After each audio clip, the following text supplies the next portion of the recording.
जय द्वारिकाधीश। बरसाना में गोविंददास नाम का एक भक्त रहता था। उसकी एक पुत्री थी जिसका नाम था मुनिया। गोविंददास के परिवार में मुनिया के अलावा कोई नहीं था। गोविंददास सारा दिन अपना काम करते और शाम को श्री जी के मंदिर में जाते, दर्शन करते और जो भी संत मंदिर में रुके होते उनकी सेवा करते और उनके साथ सत्संग करते। यही रोज का उनका नियम था। एक बार एक संत ने गोविंददास से कहा, भैया हमें नंदगांव जाना है, हमारे पास सामान कुछ ज़्यादा है और हमें रास्ता भी नहीं मालूम, तो तुम हमें नंदगांव तक पहुंचा दो तो बड़ी कृपा होती। गोविंददास बोले, महाराज जी ये तो मेरा सौभाग्य है, और उन्होंने हाँ भर दी। शाम को गोविंददास अपनी बेटी से बोले कि मुझे एक संत को नंदगांव छोड़ने जाना है, दिन चढ़ने तक लौट आऊँगा, प्रतीक्षा मत करना। अगले दिन गोविंददास सुबह 4 बजे राधे राधे करते नंगे पांव संत के पास पहुंच गए। संत के सामान और ठाकुर जी की पेटी और बर्तन उठाकर बोले, चलो महाराज जी, और आगे आगे चलने लगे। एक तो संत जी की उम्र हो चली थी, ऊपर से उन्हें श्वास का रोग भी था, इसलिए वो कुछ दूर चलते फिरते फिर बैठ जाते। इस तरह रुक रुक कर चलने में नंदगांव पहुंचने में देर हो गई। मंदिर पहुंचकर गोविंददास ने सामान रखा और उल्टे पैर चलते हुए बोले, महाराज जी अब आज्ञा दीजिए, मैं चलूं। संत जी बोले, भाई तुम इतनी दूर से मेरे साथ आए हो, तनिक विश्राम कर लो, कुछ जलपान कर लो, फिर चले जाना।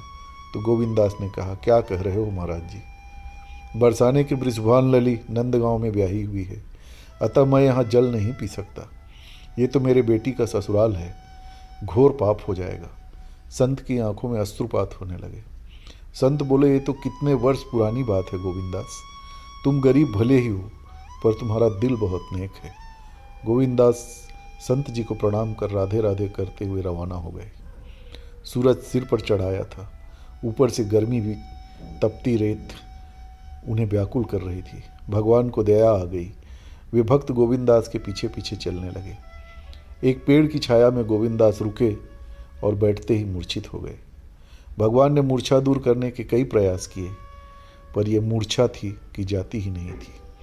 भगवान ने विचार किया कि भक्त के प्राण संकट में हैं, कोई उपाय तो करना ही होगा। गोविंददास राधा रानी के अनन्य भक्त थे, इसी कारण उन्होंने राधा रानी को याद किया कि राधे आओ, आज कोई संकट में है। इतना सोचते ही भगवान राधा रानी के महल की तरफ दौड़ पड़े। राधा रानी ने कन्हैया को इस हालत में देखा और इस गर्मी में आने का कारण पूछा। भगवान भी पूरे मस्खरे। उन्होंने सोचा राधिका को थोड़ा छेड़ा जाए।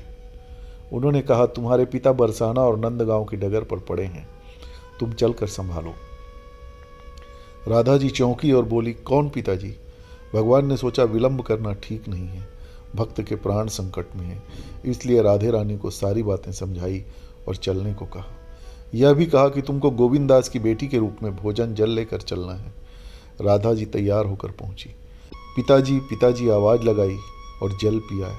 गोविंददास जागे और बेटी से बोले, तू यहाँ कैसे बेटा? राधा जी बोली, घर पर हरिया काका आए हैं आपसे मिलने को, तो आपको बुलाने आ गई। आते आते भोजन भी ले आई हूँ, आप भोजन कर लीजिए। गोविंददास जी ने रुच कर और छक कर भोजन किया। ऐसा भोजन उन्होंने कभी नहीं किया था। राधे जी ने कहा, मैं घर पर मेहमानों को संभालती हूँ, आप आ जाना। और कुछ दूर चलकर राधे रानी अदृश्य हो गई। गोविंददास शाम को घर पहुँचे और बेटी के चरणों में गिर पड़े। बेटी ने कहा, आप ये क्या कर रहे हैं? गोविंददास ने कहा, आज तुमने भोजन और जल पिलाकर मेरे प्राण बचा लिए, नहीं तो आज मेरे प्राण ही निकल गए होते। बेटी ने कहा, मैं तो कहीं गई ही नहीं पिताजी। गोविंददास ने कहा, अच्छा बता हरिया कहाँ है? बेटी ने कहा, हरिया काका तो आए ही नहीं, लेकिन आप उनके बारे में पूछ क्यों रहे हैं? अब गोविंददास की समझ में बात आ गई थी। उसने मुनिया से कहा कि आज तुम्हारे रूप में राधा रानी आई थी, शायद मुझे दर्शन देने, मुझे भोजन और जल देने। भाव विभोर हो गए गोविंददास जी। मेरी किशोरी को मेरे कारण इतनी प्रचंड गर्मी में कष्ट उठाना पड़ा और मैं उन्हें पहचान भी न सका। अब तो मेरे जीवन की बस एक ही आस है कि मुझे कब फिर से श्री राधा रानी के दर्शन हो। और श्री राधे करते करते वह राधा भक्ति में लीन हो गए। बस ऐसा ही कुछ है। जब हम सोचते हैं कि भगवान हमें भूल गए तो ऐसा होता नहीं है। राधे रानी की कृपा हरदम बरसते रहती है और राधे स्वयं हमें याद करने चली आती हैं, जैसा इस कहानी में हुआ। जय द्वारिकाधीश।